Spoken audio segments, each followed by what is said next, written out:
I actually want to tell you about the first time that I ever sat in the same room with you. I was 6 years old. Whoa. Yeah, you came into my first grade class. I'm a New Yorker, PS212. You gave a lecture on how you translated the lyrics for I Feel Pretty from West Brian's Side class. Story. Brian's class. Yes, absolutely. That was it. Yeah, I remember. I was in Brian's class. Yeah. I remember that. Yeah, it's been 15 years and I still vividly remember Wow, that. that's incredible. And it's And here we amazing. are. Yeah, Look at here you. we You turned are, out right? great. Yeah, thank you, thank you. Yeah.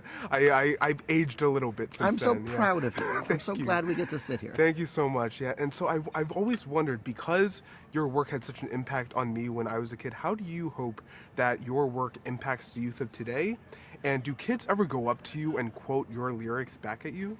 Yes, to the second part. Yes. I think for the first part, I think more importantly, my job is to stay in touch with the kid that's in me that fell in love with musical storytelling, that fell in love with Sebastian the Crab when he started singing Under the Sea, or Mufasa.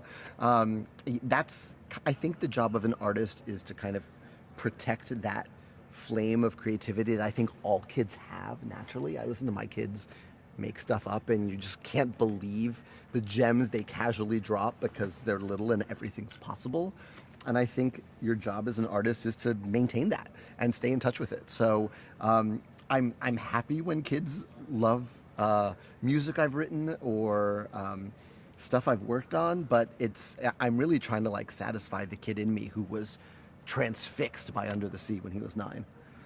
Yeah, of course. And I also I ran into you very briefly at the Critics' Choice Awards back when you were promoting a Tick Tick Boom, which I love that film, by the Thanks. way. And I've always wondered, would you ever want to get back into the director's chair? And if you do, would you ever want to pursue? Would you want to stick to music? Would you want to do other Oh, stuff? absolutely. Yeah, I think that I love directing. For me, it is the closest thing to composing, actually, because you're essentially working the same muscles as creating an original score. You're telling the story over the course of an evening. You're playing with tension and release and when to stay in a moment and when to speed through a moment. I really enjoy it, and I think that and I'm working on a couple of movies that I'd like to direct, and they're all musically based. I didn't work this hard to get good at writing music to then abandon that. So for me, even if they're not musicals, they all have some kind of basis in musical storytelling because that's my bread and butter. Oh, of course, it is. Yeah, I mean, and talking about Mufasa, I mean, so I'm wondering, you just say you get the call. Disney wants you to work on Mufasa, a sequel and slash prequel to The Lion King, which has arguably one of the greatest soundtracks of all time. No pressure at all. What is that like? Was there any hesitation before you signed on to this? My only hesitation was the timing when they called me, because it was summer 21. I was not done editing Tick Tick Boom, and I had just finished working out the Madrigal's problems in Encanto. I'd literally just written the finale number, and I was on my first vacation. And so I was just I'm fried, and I'm still working on the things I'm working on. I'm not a great multitasker. Yeah. I need to work on things that are really different to be able to do them simultaneously. For Mufasa, I was writing The Warriors and Mufasa at the same time. Those are really different. It's very easy to keep them separate. Yeah. But I was fried, and so I basically was I love this. I think I can be of service to this really great script, and of course I'd love to work with Barry Jenkins, but can you wait 6 months till I just have a long nap and a week-long vacation? And they did, and so I started working at the top of 22, but I didn't have any hesitation in writing in this space because a lot of people have written this space. If it had just been the original animated movie, absolutely.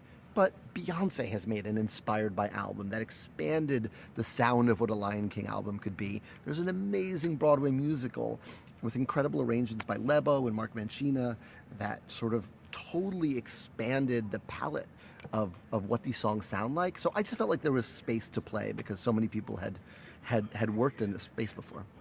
Yeah, absolutely. And with a film like this, I mean, your work here, you have films, you have songs I always wanted a brother, and Bye Bye, which is a new one. And I'm wondering, when you are crafting a good Disney villain song, where are you drawing inspiration from? Are you where does the inspiration come from for a good Disney villain song, and what are the ingredients to make that work? Yeah, listen, I was keyed up to write a Disney villain song. I hadn't had a chance to write like an old school bad guy villain song, and I actually pitched it to. It wasn't in the script. I pitched it to Barry, and half the inspiration was Mads Mikkelsen. I mean, that guy's like. He's a Bond villain. He's one of our great everything, yeah. villains.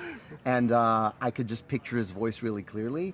And then I just wanted to surprise people. So I just thought of like, what is like a really contemporary dance hallish sound that no one would expect coming from this lion. And so the fact that it's low-key a bop and you can dance to it, I think was the thing that was most exciting, was just sort of like, I think Mads is slinky in a way, and I wanted it to be slinky like him.